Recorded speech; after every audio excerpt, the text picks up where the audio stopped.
வெளிநாட்டிலே புலம்பெயர்ந்து வாழ்கின்ற மக்கள் அனைவருக்கும் எனது அன்பார்ந்த வணக்கம். இன்று இந்த தமிழொலி தொலைக்காட்சியானது 2 ஆண்டுகளை பூர்த்தி செய்து 3வது ஆண்டில் காலடி எடுத்து வைக்கின்றது. இந்த தொலைக்காட்சியானது இன்று தமிழகத்திலே வாழ்கின்ற மக்களின் அவலங்களையும் அங்கு தமிழர்களை சிங்கள அரசு எவ்வாறு வதைக்கின்றது என்பதையும், அதே வேளையில் அங்கு தமிழர் படையும், அதாவது தமிழ போராட்ட வீரர்களின் வீரஞ்செறிந்த அந்த போராட்ட வரலாற்றை சிறந்த முறையிலும் இந்த வெளிநாடுகளில் வாழ்கின்ற மக்களுக்கு இன்று எடுத்து சொல்லிக் கொண்டிருக்கின்றது. இந்த தொலைக்காட்சியை பொறுத்தவரையில் இதை நிர்வகிக்கின்ற நிர்வாகிகளுக்கு முதலில் நன்றி சொல்ல வேண்டும். பல இடர்களுக்கு மத்தியிலும் சிரமங்களுக்கு மத்தியிலும் ஆரம்பிக்கப்பட்ட இந்த தமிழொலி தொலைக்காட்சியானது இன்று அந்த நிர்வாகிகளால் குறைந்த வளங்களை கொண்டு கூடுதலான பயன்பாட்டை இன்று மக்களுக்கு ஊட்டி வருகின்றார்கள். ஆகவே அந்த வகையில் அந்த தொலைக்காட்சியை நடத்துகின்ற நிர்வாக குழுவினருக்கு எனது மனமார்ந்த நன்றியை நான் முதலில் தெரிவித்துக் கொள்கின்றேன்.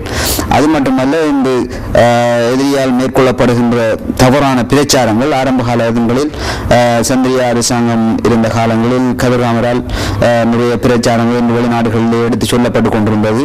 அந்த பிரச்சாரங்களை சில எமது மக்களும் கூட நம்ப நிலையில் இருந்தார்கள். ஏனென்றால் உலக நாடுகளில் வாழ்கின்ற எமது தமிழ் மக்களுக்காக எதுவித ஒளிபரப்பும் அங்கு இருக்கவில்லை. தற்பொழுது ஸ்ரீலங்கா அரசால் மேற்கொள்ளப்படுகின்ற அபாண்டமான பிரச்சாரங்கள் இன்று இந்த தமிழொலி தொலைக்காட்சியால் முறியடிக்கப்பட்டு வருகின்றது. அதாவது உண்மை நிலை இன்று உலக மக்களுக்கு இன்று நன்கு உணர்த்தப்பட்டு கொண்டிருக்கின்றது. இந்த தொலைக்காட்சியால் மக்கள், அதாவது எனது புலம்பெயர்ந்து வாழ்கின்ற மக்கள் இன்று ஒரு குடையின் கீழ் இன்று ஒருங்கிணைக்கப்பட்டிருக்கின்றார்கள் என்பது மிகவும் ஒரு சந்தோஷப்படக்கூடிய விடயம்.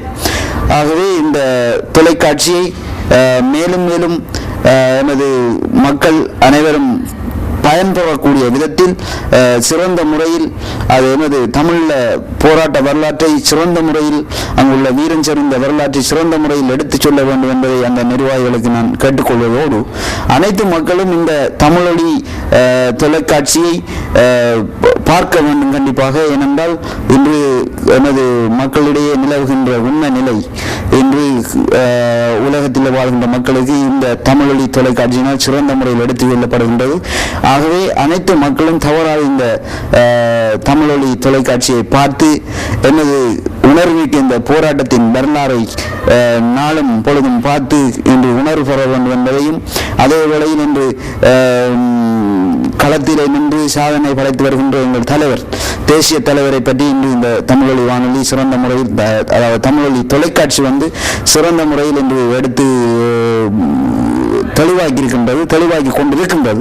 ஆகவே அந்த தலைவரின் அர்ப்பணிப்பின், அந்த தலைவரின் போராட்ட வீரஞ்செறிந்த போராட்ட சிந்தனை வடிவத்துக்கு அனைத்து மக்களும் வடிவம் கொடுக்க வேண்டியவர்களாக நீங்கள் அனைவரும் இருக்க வேண்டும் என்பதையும் உங்களிடத்தில் கேட்டுக்கொண்டு எனது வாழ்த்து செய்தியை முடித்துக் கொள்கின்றேன்.